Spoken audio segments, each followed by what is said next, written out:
हम लोग जॉन का फिफ्थ हमारा हो गया है और अभी हम जॉन का सिक्स्थ पढ़ेंगे। या सभी को याद है कि सिक्स चैप्टर का पहला जो चिन्ह था वो क्या था? 5,000 लोगों को खिलाया।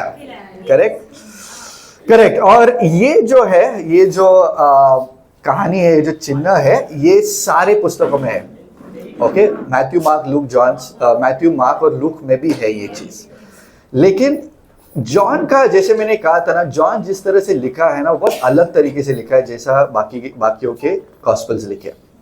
जॉन दिखाता है कि चिन्ह के बाद क्या होता है। ज्यादातर हम किस पे फोकस करते, बाकी के गॉस्पेल्स चिन्ह के ऊपर फोकस करते। यीशु ने इसको चंगा किया, उसको चंगा किया, ये हो गया। जॉन रिकॉर्ड करता है कि चिन्ह होने के बाद क्या हुआ, क्या डिस्कशन हुआ। जो जॉन करता है वो दिखाता है कि वो व्यक्ति कौन है। या तो ये खूबियां है जॉन के बारे में। ऑलराइट। और 6 चैप्टर में पहले बार हम लोग सुनते हैं I am statement. I am statement मतलब मैं हूं वाला स्टेटमेंट। मैंने कहा था कि जॉन का एक और बहुत सुंदर चीज है कि 7 ऐसे स्टेटमेंट्स है। जीसस कहता है आई एम, या I am the bread of life, I am the light, I am the good shepherd, I am the gate. ऐसे 7 है जो वो कहता है। ऑलराइट। तो उसमें यहाँ पे सबसे पहला हम लोग देखते हैं जहाँ पे जीसस बोलता है आई एम। अगर आपको याद है कि ये आई एम वाला जो शब्द है, मैं हूँ जो शब्द है, ये पुराने करार में भी इस्तेमाल किया गया। मैं जो हूँ वो मैं हूँ। मैं हूँ। जब तो वो मूसा पूछता है कि अरे जब मैं जाऊँगा फैरो के सामने खड़ा रहूंगा तो मैं किसका नाम लूँ, कौन है ये भगवान? ये नाम तो नहीं है हमारे पास। बोलता क्या नाम दूँ आपका? तो कहता है ये नाम दो, मैं हूँ, मैं हूँ। ऑलराइट। और ये जो शब्द वो बहुत पावरफुल शब्द है।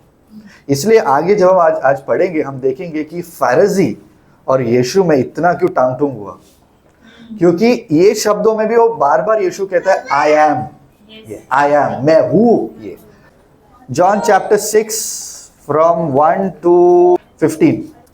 इन बातों के बाद यीशु गलील की झील अर्थात तिबिरियास की झील के पार गया और एक बड़ी भीड़ उसके पीछे हो ली, क्योंकि जो आश्चर्यकर्म वह बीमारों को दिखाता था वे उनको देखते थे। तब यीशु पहाड़ पर चढ़कर अपने चेलों के साथ वहां बैठ गया। यहूदियों के फसह का पर्व निकट था। जब यीशु ने अपनी आंखें उठाकर एक बड़ी भीड़ को अपने पास आते देखा तो फिलिप्पुस से कहा, हम इनके भोजन के लिए कहाँ से रोटी मोल लाए? ओके।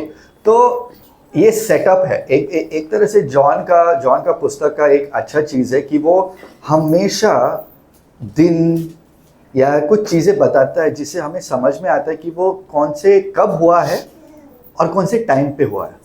ये बहुत जरूरी है, क्योंकि क्या हो गया, जब हम मार्क तो इतना फटाफट जाता है, ऐसा लगता है एक दिन में सब कुछ हो गया। जब हम मत्ती और लूक देखते हैं, हमको समझ में नहीं आता है कि ये कितना समय हुआ, क्योंकि वो एक के बाद एक ये नहीं बोलता कि हम लोग जनरली तारीख लिखते हैं, ये तारीख को ये हुआ, उसके बाद ये हुआ, उसके बाद हुआ। बट अगर सपोज तारीख निकाल दिया और हमने सिर्फ बोलने लगा तो किसी को समझेगा नहीं कि कितना समय हुआ है। बट जॉन कई चीजें बताता है। पहले बताता है कि कौन सा तो भी फेस्टिवल था, फसल का पर्व था, तो उसमें समझ में आता है कौन सा तारीख पे ये आता है। और दूसरा बोलता है हरा घास था। हरा घास से समझ में आता है कौन सा समय था। ये भी बहुत बड़ी चीज है। जॉन बताता है हमें कि कब ये चीज हो रहा है। दूसरा चीज है कि ये लोग, इतने सारे लोग एक इकट्ठा हुए कैसे? क्योंकि वो फेस्टिवल था, पासओवर का फेस्टिवल था, उसमें लोग जमा हो रहे उसके लिए। ओके, लोग इकट्ठा होते थे, वो हर साल लोग इकट्ठा होते थे। और उस समय पे जैसे वो जा रहे हैं, वो जगह पे यीशु उसके बीच में आता है। तो गैलीली में ये हुआ है। ऑलराइट। और जो पासओवर होता है वो जेरूशलम में होता है। तो सब लोग इकट्ठा होकर यीशु के पास आ रहे और फिर उस तरफ जा रहे। तो लोग इतने 5,000 लोग आए हैं, बट वो 5,000 लोग नहीं थे, सिर्फ पुरुष। उस समय पे उन लोग से पुरुष को गिनते थे। ऑलमोस्ट वहां पे 15,000 या 20,000 लोग थे। तो 5,000 नहीं था, 15 या 20,000 लोग थे वहां पे। ऑलराइट। और यीशु किसको पूछता है इनके बारे में? कौन से चेले को पूछता है?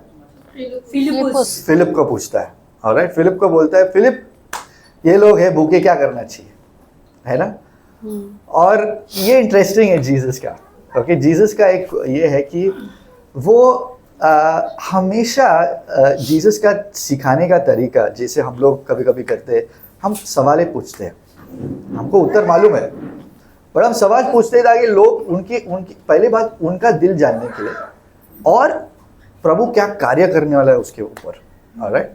तो जब जीसस फिलिप को बोलता है कि फिलिप कैसे करेंगे ये सारे, कि कैसे लोगों को खिलाएंगे, व्हाट कैन बी, क्या हम ब्रेड ला सकते हैं क्या उनके लिए, और फिलिप अपना माइंड लगा रहे हैं। पहली बात, फिलिप को क्यों पूछा यीशु ने, शायद से क्योंकि फिलिप वो जगह का था। अगर हम जॉन का 1 पढ़ेंगे, जॉन का पहला चैप्टर, वो कहता है फिलिप गैलिली से था, ओके, वो वही जगह का वो आदमी थे। फिलिप को मालूम है, भाई इनको खिलाने के लिए पूरा 8 महीने का पगार भी काफी नहीं है। उसने कैलकुलेशन किया मन में, ये नहीं होने वाला है, अरे 8 महीने का इतना भी नहीं है। अभी ये दिखाता है कि जीसस पूछता है पहली चीज जीसस पूछता है जानने के लिए कि फिलिप के दिल में क्या है, क्या फिलिप के पास विश्वास है या नहीं है। दूसरा है पूछने के लिए कि क्या, दिखाने के लिए कि कितना असंभव ये चीज है, कितना असंभव है। अगर जीसस खुद करता था तो लोग बोलते थे हाँ हो गया, और जीसस दिखा रहा है, और जॉन हमें दिखा रहा है कि कितना असंभव है। अरे जॉन भी दिखा रहा है क्योंकि उसने रिकॉर्ड किया। अभी आपने अगर जो की वर्स अमित बोल रहा था, की वर्स वो क्या था, कौन सा है, जॉन का 20वां अध्याय और 30, 30 और 31, उसमें जॉन लिखता है अगर मैंने सारे रिकॉर्ड लिखा यीशु के बारे में तो पूरा कायनात चला जाएगा, बट इतना भर नहीं पाएगा, इतना लोग, करेक्ट, इतना हम लोग लिखेंगे भर नहीं पाएंगे हम लोग, इतना बड़ा होएगा। बट जॉन ये चीज लिखता है दिखाने के लिए कि कितना असंभव ये चीज है, और जीसस फिलिप को पूछता है दिखाने के लिए कि कितना असंभव ये चीज है। और फिर एंड्रू आता है, और एंड्रू भी वही जगह का है। अभी अगर आप वो जगह का है, आपको लोग मालूम है, हाँ, लोग आपके साथ भी कंफर्टेबल है। कितना बार मैं अपना यूथ मेरे पास आएगा पूछने के लिए मैं करूँ क्या नहीं, और एंड्रू लेके आता है एक बच्चे लड़का और बोलता है इसके पास 5 रोटी और 2 मछली, ऑलराइट। अभी ये रोटी जो है ना, ये किससे बना था मालूम है, ये एक गरीब लड़के का रोटी है। और जो यूज करते, जो बार्ली बोलते हैं हम लोग, बार्ली मालूम है क्या है, पर बार्ली गरीब से गरीब लोगों का खाना है। ये खास उन लोगों के लिए जिनके पास पैसा नहीं था, ऑलराइट। और ये जौ एक्चुअली जानवरों को भी खिलाया जाता था, ऑलराइट। और इसके पास जो रोटी बनी थी वो जौ से बना है, वो मछली आचार जैसा था, ऐसे समझ लो, वो पतला मछली था। तो ये भी दिखाता है असंभव, कितना असंभव है ये चीज, ऑलराइट। तो एंड्रू लेके आता है, फिलिप लेके आता है, और दोनों भी लेके आके बोलता है अभी क्या करेंगे इसके साथ, ये तो कुछ भी नहीं है। बट वापस आप देख सकते कैसा यीशु उनको दिखा रहा है ये असंभव है, अभी मैं बताऊंगा क्या संभव मैं कर सकता हूँ। इसलिए ये इसको कहते हैं चिन्ह। मैंने कहा था 7 चिन्ह, ये सिर्फ चिन्ह है दिखाने के लिए कि यीशु कौन है। और गॉस्पेल जब हम कह रहे ये जॉन किसके लिए लिखा गया है, क्यों लिखा है, हाँ सुसमाचार, बट क्यों, दिखाने के लिए कि यीशु डिवाइन है, पर यीशु परमेश्वर है, वो असंभव का परमेश्वर है, ऑलराइट। और वो क्या करता है, 5000 लोगों को खिलाता है। अभी मुझे एक सवाल पूछना है, क्या ये चमत्कार पुराना करार में पहले हुआ है कि नहीं हुआ है? ओके, पुराने करार में एक कहानी है जहाँ पे ऐसे ही जौ का रोटी को बहुत लोगों को खिलाया और उसके बाद बचा भी, सेम इसके जैसा। कौन सा कहानी है वो? यही चीज राजा के किताब में इलाइशा ने ये किया। यस इलाइशा 2 राजा 4:42 और 40, कोई पढ़ सकता है जोर से? कोई मनुष्य बाल-शालीशा से पहले उपजे हुए जौ की 20 रोटियां और अपनी बोरी में हरी बालें परमेश्वर के भक्त के पास ले आया। तो अलीशा ने कहा, उन लोगों को खाने के लिए दे। उसके टहलुए ने कहा, क्या मैं 100 मनुष्य के सामने इतना ही रख दूं? उसने कहा, लोगों को दे दे कि खाए, क्योंकि यहोवा यूं कहता है, उनके खाने के बाद कुछ बच भी जाएगा। तब उसने उनके आगे रख दिया और यहोवा के वचन के अनुसार उनके खाने के बाद कुछ बच भी गया। Amazing, right? यस। कि यही चीज पुराने करार में भी हुआ था, सेम, राइट? और ये भी हुआ कि माना परमेश्वर ने उनको खिलाया, वो भी सही है। तो उनको लोगों को वो चिन्ह मिला कि ये आदमी, इसने ऐसे चमत्कार किया जो पुराने करार में भी हुआ है। और वो, अगर इलाइशा ने ये चीज किया है और यीशु ने, इलाइशा ने कितने लोगों को खिलाया? 100 लोगों को खिलाया। यीशु ने 20,000 लोगों को खिलाया। तो ये नबी होगा, बट ये उत्तम नबी है, ये प्रॉफिट है इलाइशा जैसा, बट ये उत्तम है। बट अभी तक उनके मन में क्या है, लोगों के मन में क्या है कि ये परमेश्वर का बेटा नहीं। तो जैसा वो होता है, तुरंत उन लोग यीशु को राजा बनाने की कोशिश करते हैं, क्योंकि उनके मन में हमको चिन्ह मिल गया कि ये राजा है। अभी वापस समझ लो ये चीज, वो कह रहे हैं कि वो नबी है, वो कह रहे कि वो राजा है, लेकिन अभी तक आगे देखेंगे तुम, परमेश्वर के स्थान पे अभी तक कोई नहीं आया। इधर तक ठीक है, तो तैयार है राजा बनने के लिए, और यीशु तुरंत वहां से निकल जाता है, क्योंकि उसको मालूम है ये लोग मुझे राजा बनाने वाले हैं। और यीशु का वो इच्छा, प्लान नहीं था कि वो राजा बनने के लिए। और फिर यीशु बोलता है अपने चेले को कि जाओ नदी के पार कर लो, मैं आ रहा हूँ। ऑलराइट, तो तुरंत उन लोग बैठते नाव में, और सबको आपको कहानी मालूम है, जब वो नाव डगमगाता है। और कभी आपको अजीब लगा कि सडनली नाव डगमग कैसा हो रहा है? तो लोकेशन ही वैसा था। वो लोकेशन ना, वो जो तालाब या नदी या झील जो था, वो लोकेशन बहुत अजीब था। वो लोकेशन ऐसा था कि 1 मिनट में तूफान आ सकता है। वो झील है वो बहुत नीचे था, और उसके आजू बाजू बहुत बड़े बड़े पहाड़े थे।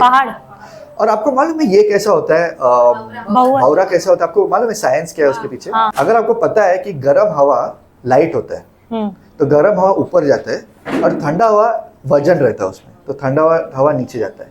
इसके लिए कभी आपने बकेट में नहाया है? हाँ, बकेट पानी और नहाया होगा, उसमें आपने कभी देखा है आपने गर्म पानी डाला और फिर ठंडा पानी डाला, और कभी कभी जब छूते तो ऊपर गर्म रहता है बट नीचे ठंडा रहता है, क्योंकि ठंडा जो भी है ना वो नीचे पहला जाता है और गर्म ऊपर आता है।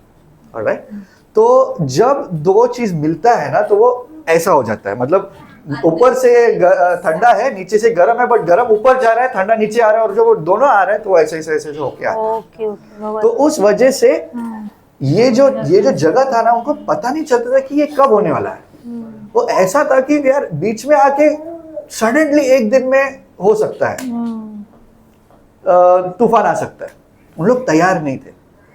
और यीशु वापस, जैसे मैंने कहा, वो हमेशा उसको पता है वो क्या करने वाला है, बट वो भेजता है पहले अपना दिल को परखने के लिए। कभी कभी हम लोग प्रॉब्लम को सिर्फ प्रॉब्लम समझते हैं, हम लोग ये नहीं समझते कि प्रॉब्लम से परमेश्वर हमें कैसे बदल रहा है। अगर हम सिर्फ प्रॉब्लम पे ध्यान देंगे, हम समझेंगे नहीं प्रभु हमारे अंदर क्या कर रहा है। और बहुत बार परमेश्वर प्रॉब्लम को इस्तेमाल करता है हमको बदलने के, है कि नहीं? और यीशु वही करता है, उनको भेजता है, और उसके बाद क्या होता है?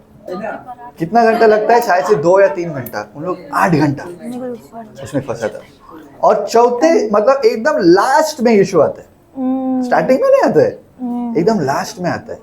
और यहाँ पे एक और चीज दिखाई देता है जो जॉन हमें बता रहा है ना। जॉन बता रहा है कि देखो, परमेश्वर यीशु ने 20,000 लोगों को खाना खिलाया, और उसके बाद संकट, इतना सब चमत्कार करने के बाद तुरंत तूफान आता है, यू नो। और वहां पे हमारा विश्वास परखता है परमेश्वर। तो हमें लगता है कि ये चमत्कार होने के बाद जिंदगी अपना सेट है। जॉन वही कह रहा है कि यीशु इस्तेमाल करता है ये चिन्ह दिखाने के लिए कि तुम्हें फिर भी मेरी जरूरत है। जितना तुमको 5,000 लोगों या 20,000 लोगों को खिलाने था, जब तुम नाव में थे तभी भी तुम्हें मेरी जरूरत था, राइट? और यीशु आता है और उन्हें दिखाता है, राइट? जॉन पूरा नहीं बताता है कि जैसे हम लोग देखते हैं कि पेत्रस भी पानी पे चला, वो सब नहीं रिकॉर्ड करता है, बट ये रिकॉर्ड करता है जीसस आया और वो वापस कुछ बोलता है। वहां पे उन लोग देखते हैं, उन लोग डर जाते हैं, और जीसस बोलता है इट इज आई।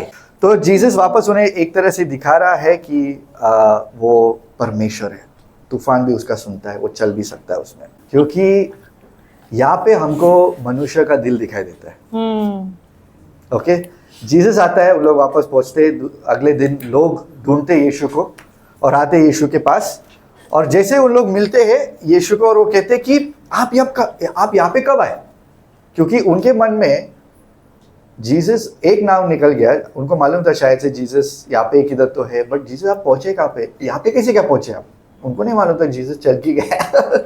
उनके मन में पता नहीं क्या चल रहा था. और जीसस खुश होना चाहिए, वाह ये सारे लोग, ये 5,000 लोग वापस आ रहे मेरे पास, वापस सुनने के लिए आ रहे, वेल डन. जीसस बोलता है 26 में, मैं सच कहता हूँ, not looking for me not because you saw the science I perform, because you eat. उसका मतलब है कि रोटी। तुम चिन्ह के लिए नहीं आए, क्योंकि रोटी मैंने जो खाने। चिन्ह तुम्हें दिया है उसके लिए नहीं आए नहीं तुम. आए. तुम आए क्योंकि तुम्हारा पेट की वजह से. यह मनुष्य का दिल है, ये हमारा दिल है. हमारा दिल भी कभी कभी ऐसा बोलता है कि हमको परमेश्वर में, हम परमेश्वर के पास तभी जाते जब पेट को दुखता है. उसके तो यीशु बोल रहे तुम इसलिए नहीं आए क्योंकि चिन्ह देखा तुमने, इसलिए आए वही। क्योंकि तुमने ये देखा. और फिर एक पूरा डायलॉग होता है, और जैसे मैंने कहा था जॉन का पुस्तक ऐसा है ना कि वो सिर्फ चिन्ह नहीं दिखाता है, वो चिन्ह और डायलॉग, चिन्ह और डायलॉग, चिन्ह और डायलॉग, राइट. तो हमें समझ में आता है कि यार ये इसके साथ क्या चल रहा है, इनके मन में क्या चल रहा है. लूक और मैथ्यू में हमको मालूम नहीं लोगों का दिल, हम सिर्फ यीशु का चिन्ह देख रहे हैं. यीशु दिखा रहा है कि लोगों का दिल क्या है, और वो कैसा उनको बता रहा है कि मैं मसीह हूँ. ऑलराइट, तो यहाँ पे बोलता है कि वापस एक डायलॉग शुरू होता है, और उन लोग बोलते कि हाँ जिस तरह से मोसेस ने हमें माना दिया आप भी हमको माना दो. हाँ, तो वापस वो चिन्ह देख रहे हो. यीशु उनको बोलता है कि यू नो अगर तुम्हें ये चाहिए, राइट, तुम्हें कुछ करना पड़ेगा. और फिर उनको लगता है कि काम, चलो हम पढ़ते हैं ये चीज एक्चुअली 27, राइट. या उन लोग पूछते हैं कि डू नॉट, यीशु बोलते हैं उनको कि इसके लिए काम मत करो जो खाना खराब हो जाएगा, राइट, बट अनंत काल के लिए काम करो, अनंत काल के लिए काम करो. और उनका दूसरा सवाल ये है फिर हम क्या काम करना चाहिए.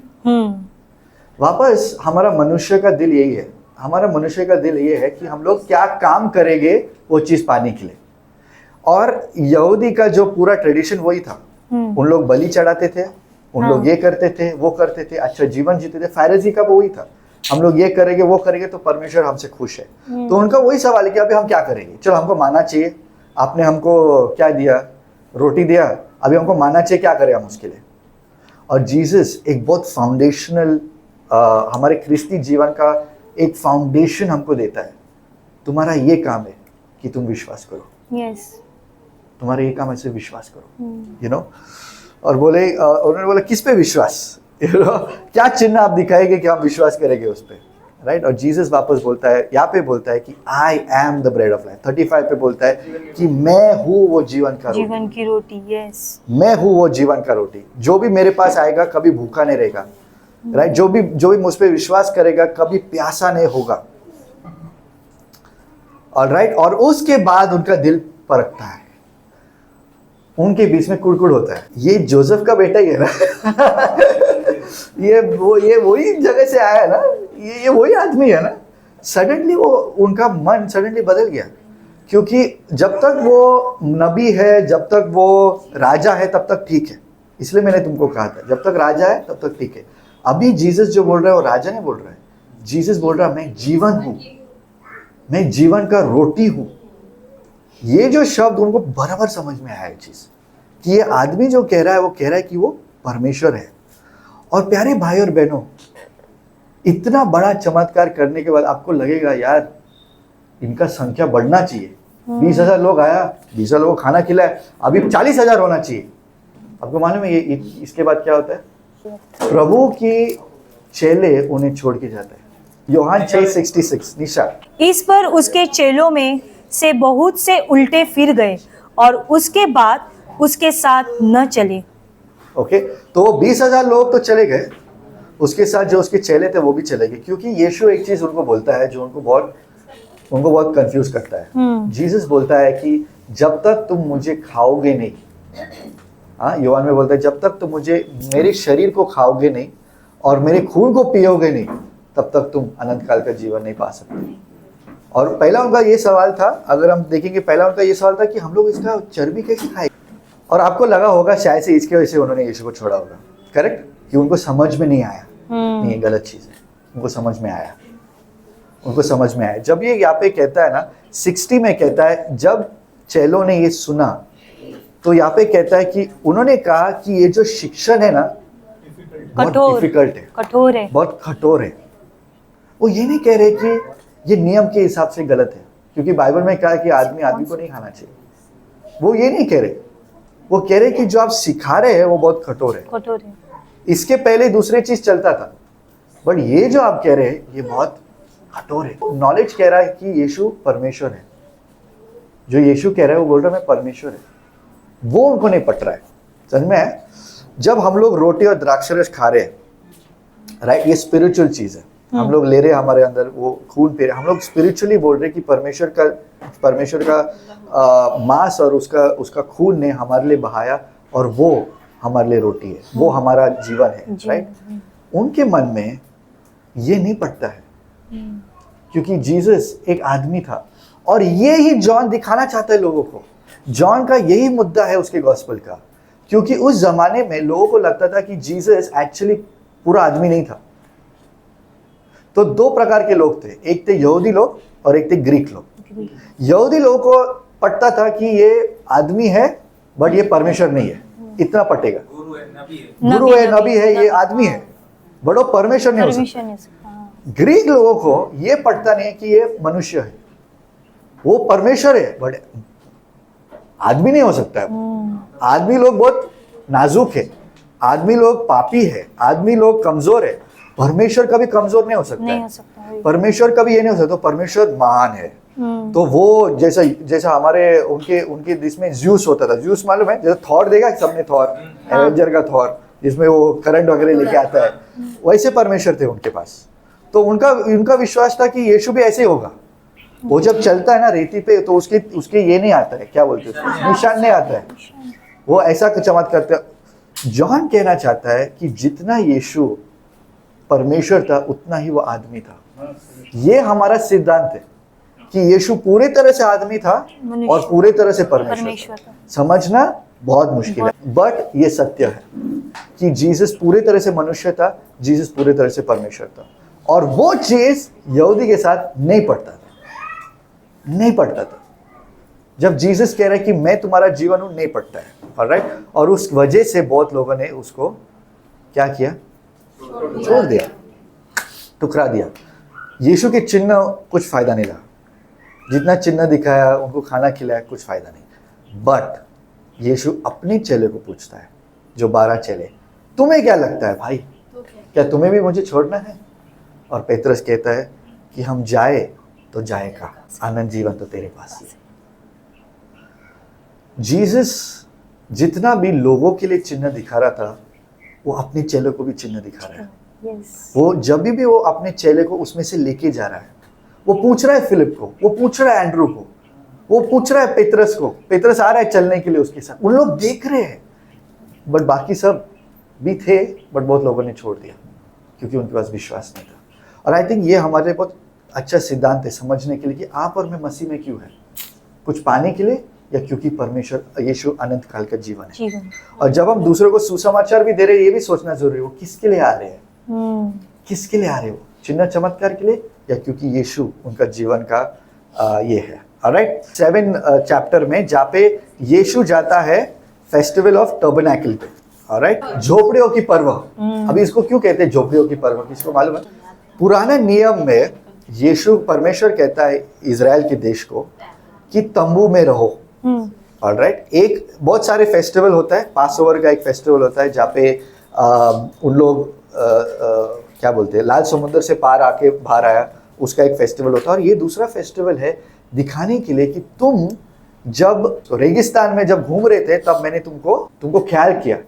उन लोग तंबू में रह रहे थे, उनके पास पूरा ये नहीं था, घर नहीं था, उन लोग तंबू में रह रहे थे। वो याद दिलाने के लिए कि तुमको कहाँ से मैंने लेके आया, ये एक फेस्टिवल उसके लिए रखा है। तो परमेश्वर क्या करता है, लोगों को याद दिलाने के लिए वो ये फेस्टिवल रखता है कि तंबू में रहो। ऑलराइट, तो वो समय था तंबू में रहने के लिए, ये जो फेस्टिवल है ना, उनका एक परंपरा था जो लोग करते थे। ऑलराइट, बेसिकली एक जो नबी था, जो मेन प्रीस्ट होता था, जो याजक था, तो याजक पानी लेता था। ऑलराइट, और वो जाता था हर दिन, ये 7 दिन का होता था। याजक पानी लेता था, चलता था मंदिर की तरफ, और मंदिर की तरफ वो पानी डालता था। और जैसे वो डालता है, उन लोग आइजाया 12:3 पूरा लोग चिल्लाते थे। आइजाया 12:3 वो है कि with joy you will draw water from the wells of salvation, मतलब खुशी से तुम पानी लोगे उद्धार के कुएं से। ये आइजाया 12:3 कहता है। तो लोग चिल्लाते थे, जैसा जैसा वो याजक पानी लेता था, वो चलता था, पानी डालता था, और लोग चिल्लाते थे। ऑलराइट, ऐसा 6 दिन वो करता था, लेता था पानी, जाता था, डालता था, और लोग चिल्लाते थे। आइजाया 22, खुशी मनाओ, खुशी मनाओ, क्योंकि कुआं का पानी जो है वो हमारा उद्धार देने वाला है। राइट, करता है वो पूरा। और 7वें दिन पे कुछ अलग करता था। 7वें दिन पे वो लेता था, वो जाता था, और 7 बार वो फेरा मारता था, फिर पानी वो डालता था। और वो फेरा 7 बार क्यों मारता है, किसी को मालूम है? कोई गेस कर सकता है 7 बार क्यों? जोशुआ ने कितना बार फेरा मारा था? 7। वो याद दिलाने के लिए कि हमारा उद्धार, मुझे याद आया, वो पहला था। जेरिको का जो युद्ध था, वो पहला युद्ध था, सबसे पहला युद्ध था उनका।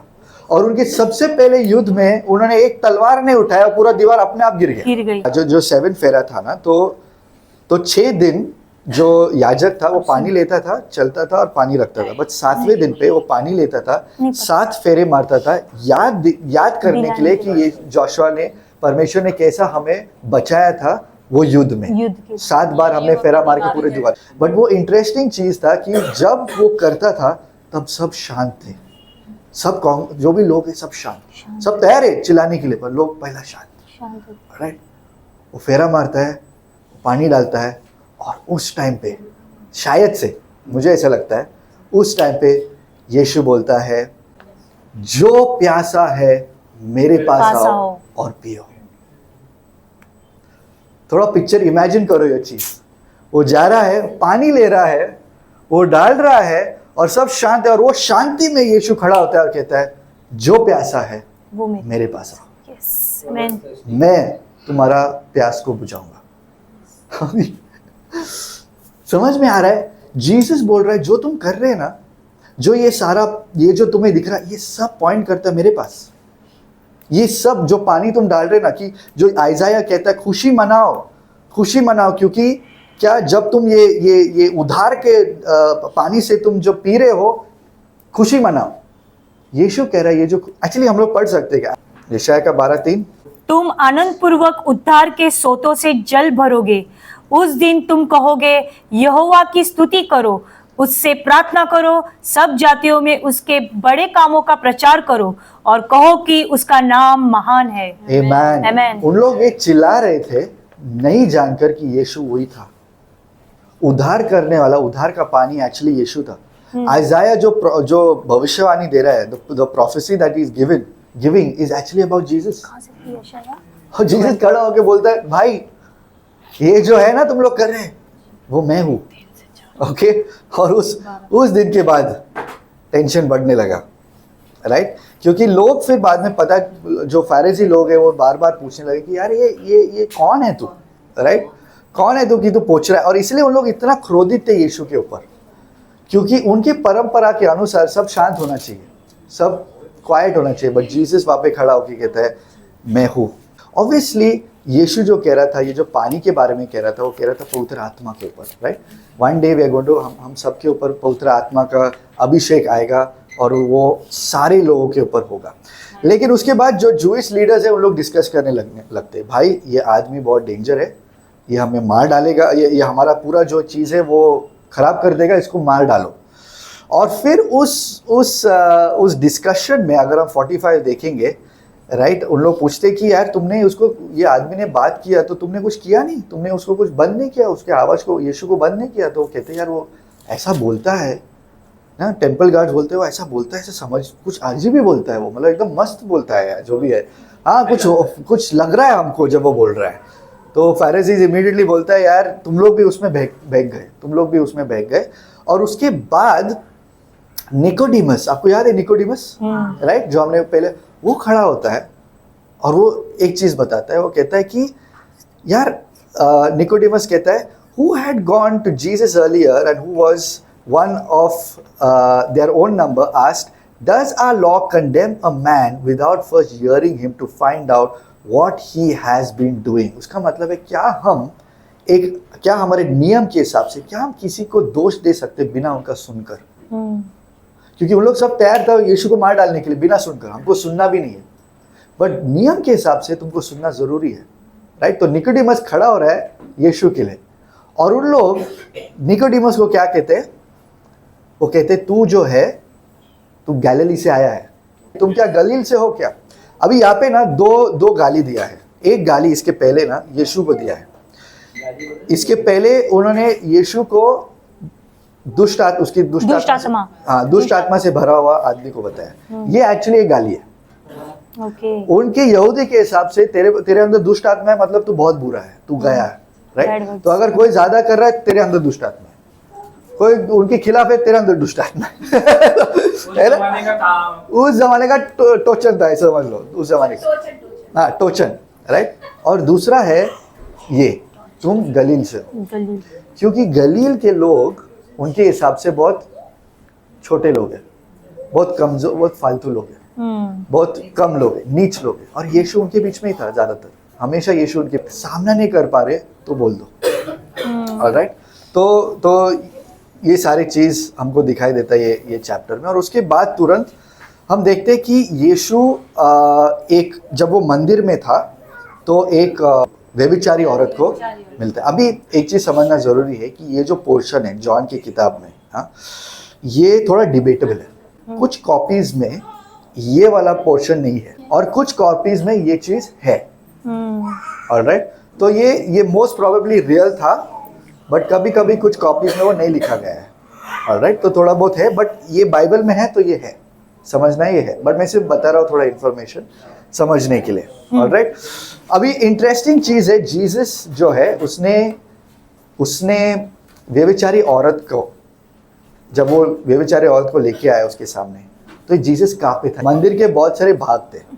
जो पहला भाग था वो महायाजकों के लिए था, उसके बाद आदमियों के लिए था, और उसके बाद सामरी औरतों के लिए। किसके लिए था? और यीशु औरतों के एरिया में सिखा रहा था, और वहां पे ही यीशु सिखा रहा है। और मेरे को एक चीज बहुत सुंदर लगता है कि जैसे आपने देखा उन लोग जब गिनती करते हैं, उन लोग सिर्फ आदमियों को गिनती करते, औरतों को नहीं।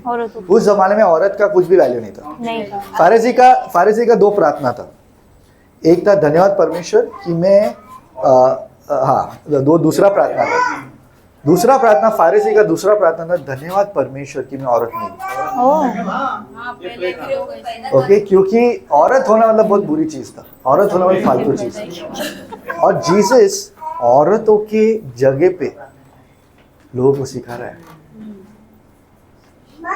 वो परमेश्वर है, वो महायाजक, क्या वो महायाजक काबिल नहीं है उसके सामने खड़े रहने के लिए, और वो फिर भी औरतों के एरिया में वो प्रचार कर रहा है, ऑलराइट। और ये आदमी लोग लेके आते हैं उस औरत को। देखो दो चीज है, पहला है नियम कहता है कि इस औरत को पत्थरों से मारना चाहिए, हाँ। और रोमन का नियम कहता है इस औरत को पत्थर से नहीं मार सकते। ओके। रोमन ने कहा था कि तुम लोग अपना पूरा जो भी है परमेश्वर का सारा चीज कर सकते, बट जो मौत है वो तुम नहीं कर सकते, वो हमारे हाथ में। अगर किसी को मौत करना है वो तुम नहीं कर सकते, वो हमारा अधिकार है। तो अगर मौत करना है तो हम करेंगे, तुम नहीं कर सकते। तो इन्होंने कैसा फंसाया? अगर यीशु ने इस औरत को नहीं मारा तो परमेश्वर के नियम से वो गलत बोल रहा है। अगर उसने मारा तो रोम के नियम से कहीं ना कहीं एक जन मर सकता है। ओके। रोम एक उसको मारेगा या यहूदी लोग उसको मारेगा, क्योंकि वो नहीं मार रहा है। तो उन्होंने दोनों तरफ से सोचा, दोनों की तरफ से बोला कि अगर ये कानून तोड़ेगा या ये कानून तोड़ेगा, दोनों कानून से हम लोग Wow, उसको फंसा Jesus ने सकते किस हैं। smartly और किया। जीसस क्या करता है?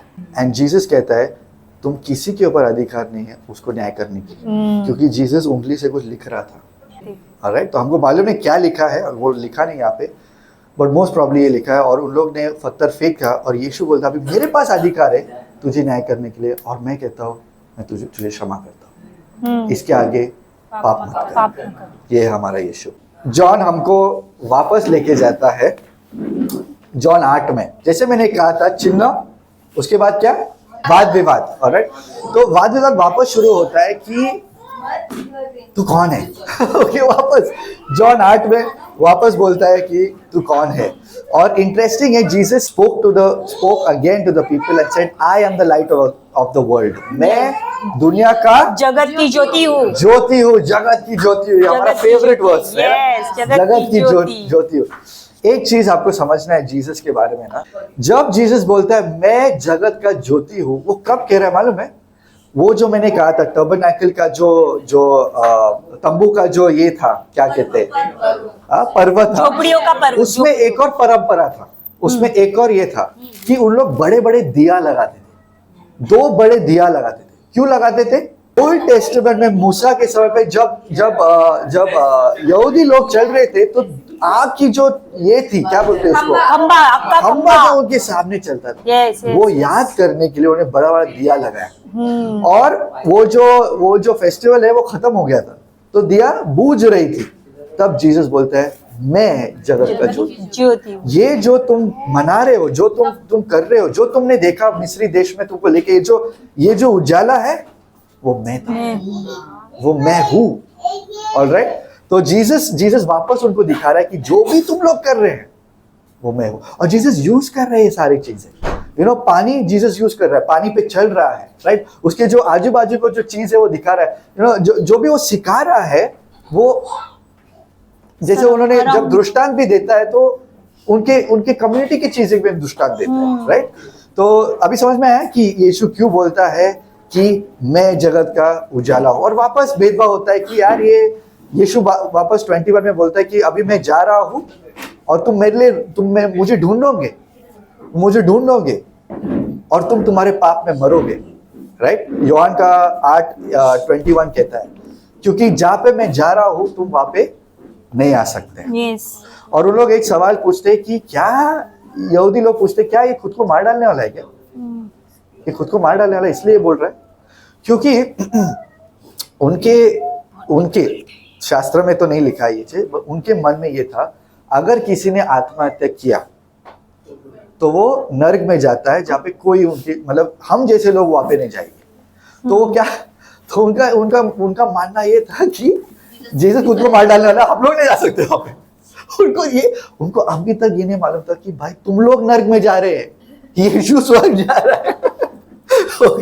उनके मन में अभी तक नहीं आया। उन लोग सोच रहे ये पापी है हम पवित्र है, ये पापी है हम पवित्र है। यहाँ पे होता है जब उन लोग चर्चा कर रहे हैं अब्राहम के बारे में, जब यीशु बोलता है मेरा पिता नहीं मुझे, उन लोग बोलते हैं हमारा पिता तो अब्राहम है। हाँ। जीसस बोलता है अब्राहम से पहले मैं हूँ। अब्राहम से पहले मैं हूँ। उसका मतलब है कि अब्राहम का परमेश्वर मैं। बट उन लोगों को समझ में आ रहा था कि जीसस क्या बोल रहा है, क्योंकि मैं हूं वो शब्द परमेश्वर का शब्द है भाई। तो जब वो बोलता है अब्राहम से पहले मैं हूं, यहूदी लोगों को बहुत बुरा लगा कि जीसस ने बोला कि मैं हूं। इंग्लिश में कहते हैं शुगर कोट। जीसस उस पे मीठा नहीं कुछ कर रहा है, जीसस जैसा है वैसा बोल रहा है। अब्राहम से पहले मैं हूं, अब्राहम से पहले मैं हूं। और उन लोग उसको मारने की कोशिश करते हैं, बट जीसस वहां से निकल जाता है। और तुरंत उसके बाद 9वें चैप्टर में हम देखते हैं कि जीसस अंधे आदमी को वापस दृष्टि दिए। इसलिए चिन्ह इतना महत्वपूर्ण है, इसलिए चिन्ह बाइबल में लिखा गया क्योंकि इसके पहले किसी आदमी ने कभी भी एक अंधे आदमी को रोशनी या दृष्टि कभी नहीं दिया है, कभी नहीं। जीसस ने दिया। ऑलराइट, यीशु आता है उसके पास और उनका सवाल ये है, लोगों का, उसके चेलों का सवाल है कि किसने पाप किया, ये आदमी ने पाप किया या इसके माँ बाप ने पाप किया? क्योंकि उनके मन में ये था कि जो उनके पापों के वजह से आदमी ऐसा जन्म लिया है। और जीसस क्लियरली बोलता है ये ना ही इसके वजह से ना ही इसके माँ बाप की वजह से, ये इसलिए है ताकि परमेश्वर की महिमा उसके महिमा द्वारा हो। यस परमेश्वर की महिमा हो उसके सके। द्वारा हो। Alright? क्योंकि उस जमाने में उनका सोच ऐसा था कि पाप की वजह से ये सब हुआ है। और सोचो ना, ये व्यक्ति जो बचपन से अंधा आया है, बचपन से सुन रहा है कि तू पापी है और तू, तेरे माँ बाप ने पाप किया इसलिए तू ऐसा जन्म लिया है, यह नहीं जानकर कि वही फारिसी जो उनको ऐसा बता रहे वो खुद पापी थे। यस यू नो, और जीसस उनका पाप दिखाने वाला है, राइट? जीसस बताने वाला है भाई तुम लोग पापी है। तुम लोग को लग रहा है ये तो शारीरिक तरीके से अंधा है, तुम लोग देख सकते फिर भी तुम अंधे हैं, तुम पापी है। बाद में यीशु बताएगा, बट जीसस आता है, उसको चंगा करता है और फिर वापस क्या होता है? चिन्ह के बाद चर्चा। थोड़ा सा ही होता है, क्या हो जाता है? बहुत ये सीन इतना फनी सीन है, मैं बहुत हंसा ये सुनने का, ये पढ़ने के बाद, क्योंकि वो अंधा आदमी जाता है और फारिसी बोलता है क्या तो वापस देखने लगा? कैसे क्या देखने लगा? बोलता है जीसस ने मेरे को ठीक किया। इतना तो पूछ रहे तुम भी शिष्य बनना चाहते क्या? और ये आदमी बहुत मस्त है, ये आदमी ना बहुत अच्छा है। ये क्या बोलता है? देख मुझे कुछ मालूम नहीं है, तुम वो नबी है कुछ नहीं, मैं पहला अंधा था और अभी मैं देख नहीं सकता है, देख रहा हूँ इसके पहले। और यही वचन में वो कहता है, यही अध्याय में वो कहता है, इसके पहले किसी ने ये किया नहीं किया। इसके पहले किसी ने भी एक अंध आदमी को दृष्टि वापस दी नहीं। दृष्टि सिर्फ आता है किसके द्वारा? परमेश्वर। तो अगर इस आदमी ने मुझे चंगा किया तो परमेश्वर से आया होगा। यस। सवाल उठता है कि वो शुरू करता है कि क्या परमेश्वर नबी है? और नबी से वो आता है, वो परमेश्वर है। और बहुत फनी चीज है, वो उसके माँ बाप को भी बुलाते, माँ बाप को बुलाते, बोले ये अंधा था, ये अंधा था, अभी वो देख रहा है, हाँ दिख रहा है। उनको हजम ही नहीं हो रहा था कि यीशु ये कर सकता है। एक चीज इसमें भी दिखाई देता है ना कि जब फारिसी बार बार उनको बोल रहा था कि तू अंधा है, तू अंधा, मतलब बेसिकली उसको दिखा रहा है कि तू पापी है, तू पापी, तू कैसा ये किया है। स्वयं की धार्मिकता को उनको ठेस पहुंच रहा है कि यार हमने उसको इतना बार बोला कि ये पापी है इसलिए ये अंधा है, अभी सडनली अगर ये वापस चंगा हो गया मतलब उसका पाप किधर गया? ये गुगले हो गया अब ये पापी नहीं रहा, ये कैसे क्या पापी नहीं रहा? उनके मन में अभी ये सवाल आने लगा कि अगर ये अंधा नहीं है तो उसका पाप किधर गया, मतलब परमेश्वर ने इसका पाप माफ किया? समझ में आ रहा है उनके मन में क्या हिल रहा है।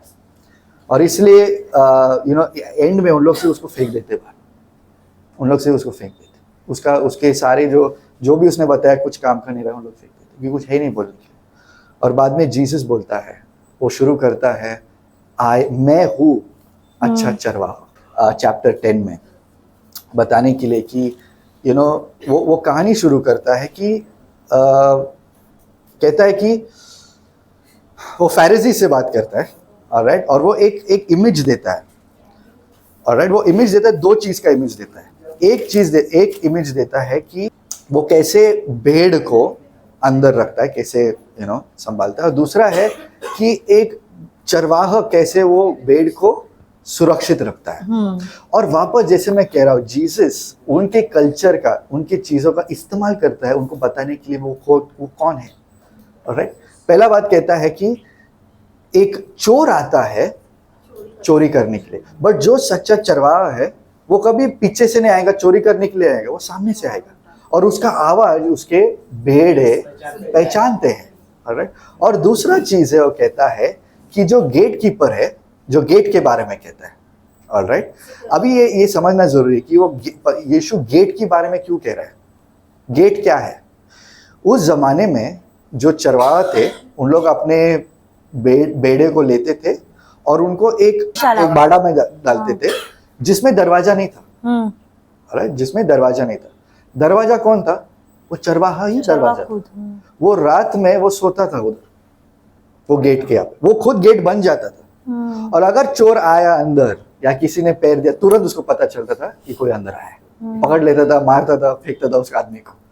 और जीसस बोल रहा है कि मैं वो हूँ, मैं एक अच्छा चरवाहा हूँ और मैं गेट हूँ, गेट कीपर हूँ, जो संभालता हूँ मेरे भेड़ों को। ऑलराइट, और जो भेड़े हैं वो मुझे जानते हैं, मेरे आवाज को जानते हैं। और ये भी एक चीज जो जीसस ये भी कहता है कि कुछ है जो मेरे आवाज को नहीं पहचानते हैं, the sheep have not listened to him, right. कुछ ऐसे बेड़े हैं जो मेरे आवाज को नहीं पहचानते, लेकिन कुछ बेड़े हैं जो मेरे आवाज को पहचानते हैं। और ये चीज समझना जरूरी है। और तुरंत जो फरीसी लोग हैं वापस डिवाइड हो जाते हैं। कुछ लोग कह रहे हैं जीसस क्या कह रहा है, वो कह रहा है कि वो खुद को बहुत आगे डाल रहा है, बहुत ऊपर डाल रहा है। कोई लोग ने विश्वास किया, बट साथ में उन्होंने कहा कि ये आदमी सच्ची में दुष्ट आत्मा से भरा है।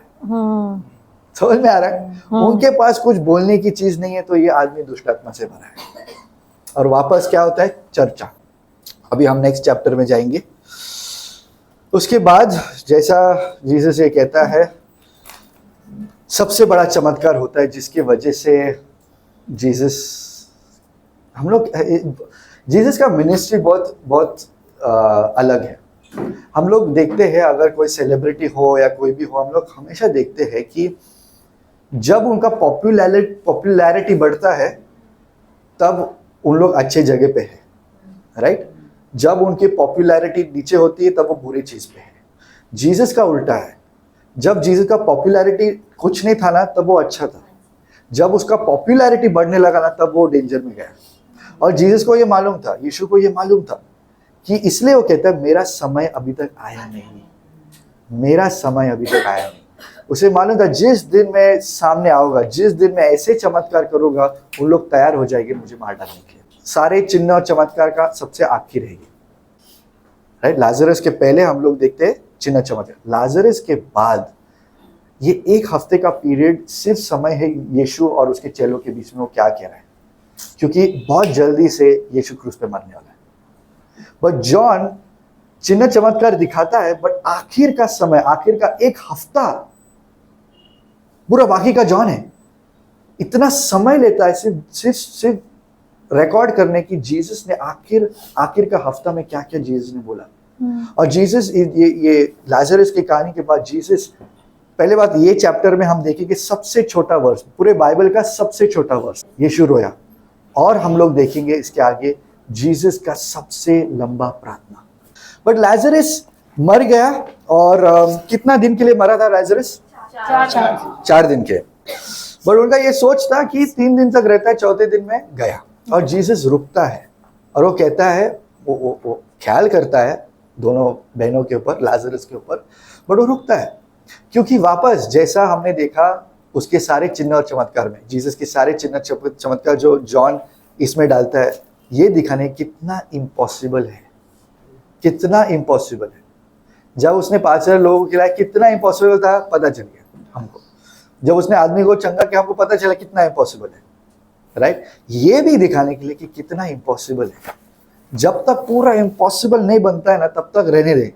जब सब लोग तय मान लिया दिमाग में कि ये नहीं होगा यार, तब जीसस आता है। जीसस हमारा आशा है।